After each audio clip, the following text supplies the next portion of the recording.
இவர் தான் அஸ்ஸாமை சேர்ந்த ஜுபீன் கார்க். தனக்கு ஜாதி இல்லை, மதம் இல்லை, கடவுள் இல்லை என்று சொன்னவர். நடிகர், மியூசிக் டைரக்டர், பாடகர். கோவிட் காலத்தில் தன்னுடைய வீட்டை ஹாஸ்பிட்டலாக மாற்றுறதுக்கு பர்மிஷன் கொடுத்தவர். தன்னுடைய திறமையை சமூக மாற்றத்திற்காக பயன்படுத்தினவர்.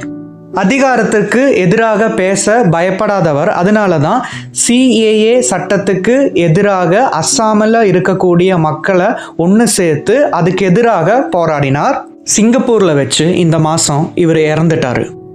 இவர் தான் சோனம் வாங்சுக். லடாக்கை சேர்ந்தவர். Engineer, educationalist, environmentalist. Hindi movie 3 Idiots, அதோட தமிழ் ரீமேக்கான நண்பன் மூவி, இந்த 2 படத்துலையுமே சோனம் வாங்சுக்கோட ரோலை தான் விஜயும் அமீர் கானும் அந்த படத்தில் பண்ணியிருக்காங்க. இவர் லடாக் மக்களுக்காக போராடி இப்போ ஜெயிலில் இருக்கிறாரு. இவரை நமக்கு எல்லாருக்குமே தெரியும்.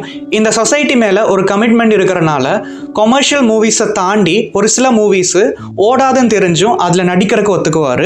அந்த மாதிரி ரிலீஸ் ஆன படங்கள் தான் லாபம், கடைசி விவசாயி, இந்த மாதிரி நிறைய படத்தில் இவர் நடிச்சிருக்கிறாரு. இவரை நமக்கு எல்லாருக்குமே தெரியும். காமெடி ஆக்டர், டைரக்டர், மக்களுடைய வேதனைகளை சொல்லக்கூடிய நிறைய படங்களை எடுத்திருக்காரு. அதிகாரத்துக்கு எகெயின்ஸ்டாக நிறைய படங்களை எடுத்திருக்கிறாரு. செகண்ட் வேர்ல்டு வார் டைமில் ஹிட்லருக்கு எகெயின்ஸ்டாக ஒரு மூவி எடுக்க டிசைட் பண்ணுறாரு.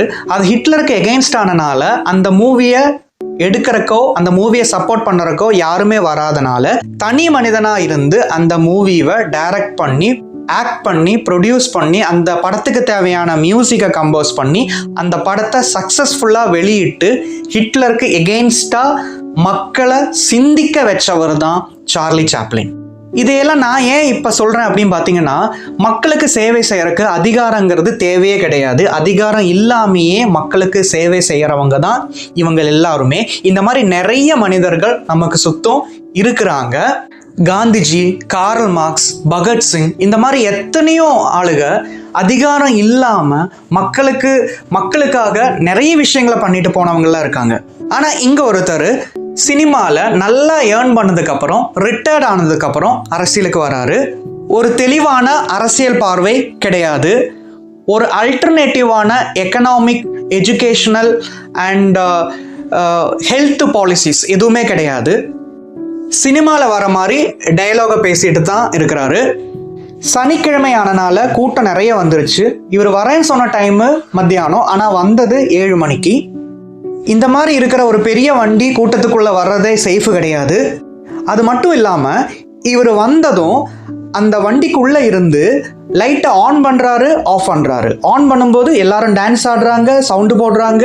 ஏதோ இது ஒரு பொலிட்டிக்கல் மீட்டிங்க்கு வந்த மாதிரியே இல்லை. இது ஒரு ஃபிலிம் ஷூட்டிங்க்கு வந்த மாதிரி தான் இருக்குது.